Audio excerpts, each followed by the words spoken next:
Hello guys, good morning.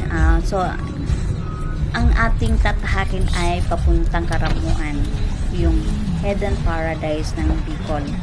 So, ito yung first time namin nagkita ni Steve in person kasi kaibigan ko lang siya at best friend ko sa Facebook. At the same time, twin na rin para kami magkapatid. So, pero never kami nagkita talaga sa video or mag-chat, bihirang-bihira lang. Pero, andun yung time na talagang pag once na nag-message ako, pag may kailangan ako, andun siya. So, naging close talaga kami. Nung time na yun, nasa Hong Kong pa ako, pero nang nauwi ako ng Pilipinas, na pag-decide niya na gusto niya mag-tour dito sa Pilipinas. So, ayun nga, ipinashare ko dito siya sa Bicol, unang-una sa Legazpi, sa Mayon, tapos sa Naga, at syempre pa yung pinaka tourist attraction namin yung Caramoan. So ito.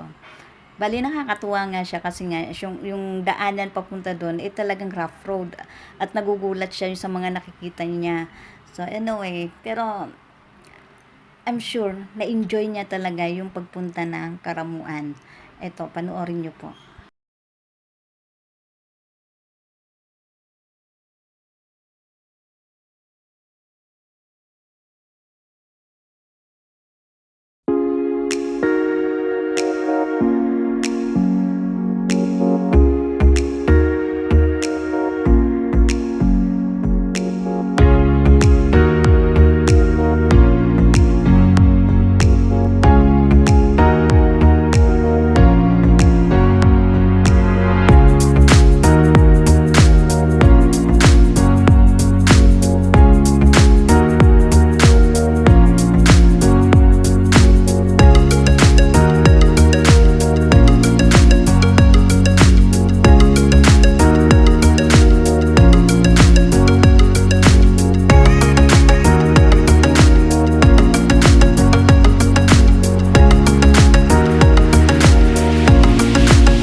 off, find a place with a view. The pain is never gonna stop if it's controlling you. I know that time can heal it all, I just gotta get through. Sometimes I feel like all is lost, but I know it's not true. I wanna put up all my walls cause I'm not in the mood, but then I cut myself off from the rest of the room. I know that time can heal it all if you're patient and soon it can all be worth it, all the searching. Pain is never really permanent, but damn it hurts, man. I could feel all of the turbulence and it's concerning. I've been searching for a purpose, I hope it's worth it.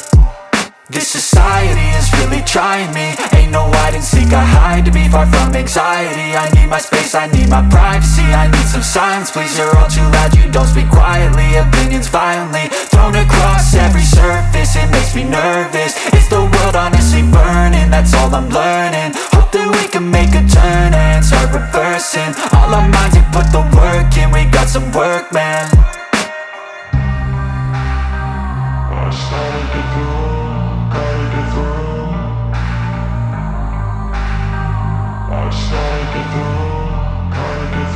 I can hear the demons call when they do what they do, and now I feel like taking off, find a place with a view. The pain is never gonna stop.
At sa mga hindi pa nakapag-subscribe, please subscribe my channel, Pellas TV, at yung channel ni Steve, British Bicolano. At huwag niyong kalimutan i-like, i-share, at mag-comment kung nagustuhan niyo ang aking video. At syempre pa, press the bell button para parati kayong may update sa aking isusunod na labas. Thank you very much. Have a nice day. God bless. Bye!